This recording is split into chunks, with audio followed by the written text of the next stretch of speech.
Okay, we all need to stop being the golf magical wizard.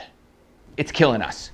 Okay, today is our Friday 5-minute fix, and we're going over the top 5 things we all do before we play golf. Let's jump right in. Disclaimer, if you're not subscribed to the channel with the bell notifications on, you will shoot a million today. Just joking. Okay, the first thing we do wrong prior to playing golf is we work out the day before, and working out is either lifting tons of weights or hitting 50 buckets of golf balls. Don't do that the day before you play. You're gonna be out of sorts, you're gonna be out of whack. It's not gonna be good for your rhythm and timing, so avoid that critical mistake. The second worst thing we do prior to playing golf is we take a lesson. You might want to take lessons, but if you do it the day before you play, just know you're gonna play pretty badly. That's just how it works. You're like swing thoughts and your changes, and you're trying to then go implement it the next day. Don't do that. What I would highly recommend is take a lesson, practice for 1 week, then play golf. So if you play on Friday, take your lesson the next day, Saturday, Sunday, or Monday, practice all week, and then play the following Friday.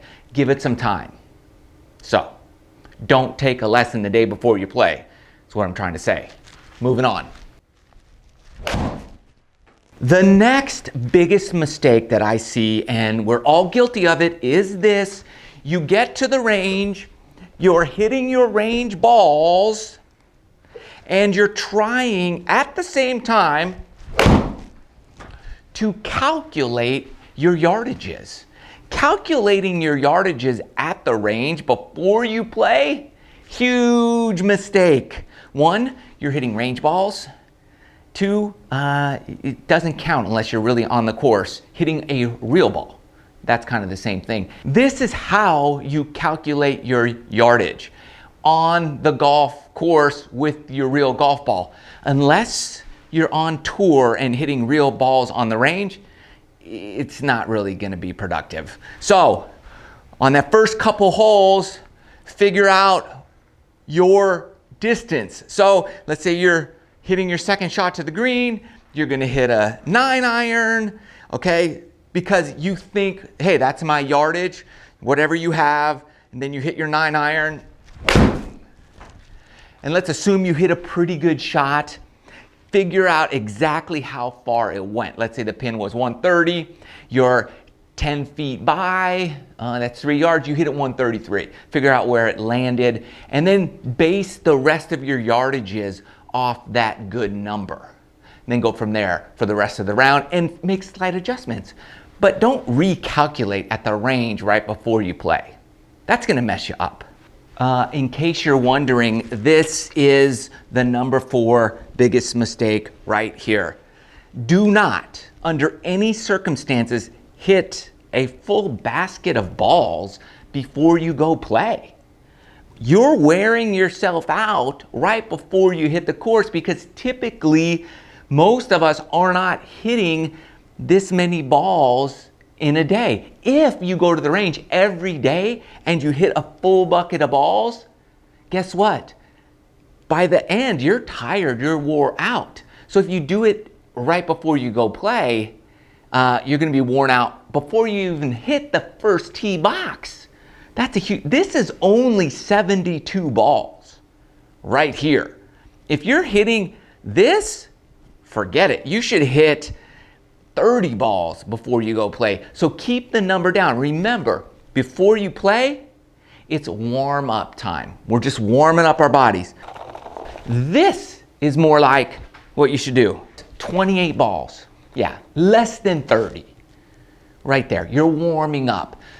Couple wedges, couple mid-irons, a couple woods, a few drives, then finish it off with like your highest wedge, your most lofted wedge, just little guys, and then go to the first tee, you're ready to rock and roll.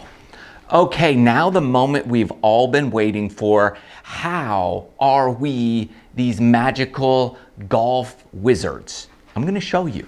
And you tell me if this is you or not. See, we hit a shot with our driver. This is the most disastrous club in the bag. I've never hit my putter out of bounds, but this can get offline in a heartbeat. So this is what we do, okay? You're at the range, you're warming up before you play, and you hit a solid drive. I hit that solid. It's probably down the middle. All right, pretty good. What we do though is no matter where our solid drive goes, okay, you hit it solid, you're like, oh, that felt good. Good swing, everything. It doesn't matter where that ball is traveling. What we do is we recalculate the fairway that we're aiming for while the ball's in the air. We're like, oh, I hit that good. And then we grab that fairway in our mind and we move it underneath where the ball is going to land. And then our ball hits every single fairway.